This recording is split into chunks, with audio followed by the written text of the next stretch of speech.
കോഴിക്കോട് ട്രെയിനിന് നേരെയുണ്ടായ കല്ലേറിൽ പരിക്കേറ്റ വിദ്യാർത്ഥിനിക്ക് എല്ലാ സംരക്ഷണവും ഒരുക്കുമെന്ന് കേന്ദ്രമന്ത്രി സുരേഷ് ഗോപി. സംഭവത്തിൽ പ്രതികൾക്കായി അന്വേഷണം ഊർജിതമാക്കിയിരിക്കുകയാണ് പോലീസ്. അതേസമയം പരിക്കേറ്റ വിദ്യാർത്ഥിനിയുടെ കുടുംബം ചികിത്സാ ചെലവ് കണ്ടെത്താൻ കഴിയാതെ പ്രതിസന്ധിയിലാണ്.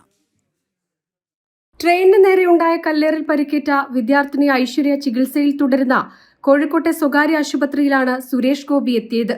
ഐശ്വര്യയുടെ എല്ലാ സംരക്ഷണവും ഏറ്റെടുക്കുമെന്ന് സുരേഷ് ഗോപി കുടുംബത്തിന് ഉറപ്പു നൽകി. ഏറെ നേരം വിദ്യാർത്ഥിനിക്കും കുടുംബത്തിനുമൊപ്പം ചിലവഴിച്ചതിന് ശേഷമാണ് മടങ്ങിയത്.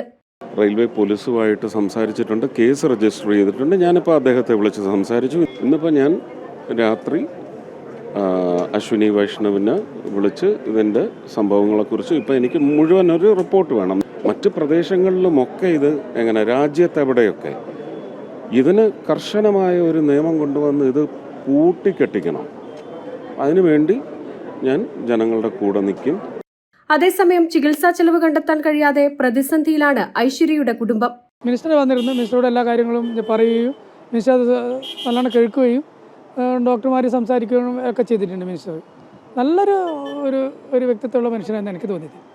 എന്നെ കൊണ്ട് പറ്റുന്നതല്ല, പക്ഷേ നമ്മൾ ഓരോ സാഹചര്യത്തിന് അങ്ങനെ എന്തായാലും ചികിത്സിച്ചേ പറ്റൂ. ചികിത്സ അത്യാവശ്യമാണ്, പൈസ കണ്ടെത്തണം. പിന്നെ റെയിൽവേയുടെ സഹായത്തിനുണ്ടാവുന്ന സുരക്ഷ പറഞ്ഞത് ഇവിടെ നിന്ന് അവരെ വിളിച്ചിരുന്നു.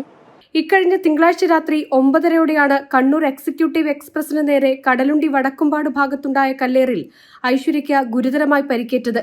സംഭവത്തിൽ പ്രതികൾക്കായി അന്വേഷണം ഊർജിതമാക്കിയിട്ടുണ്ട് റെയിൽവേ പോലീസ്. ജനം, കോഴിക്കോട്.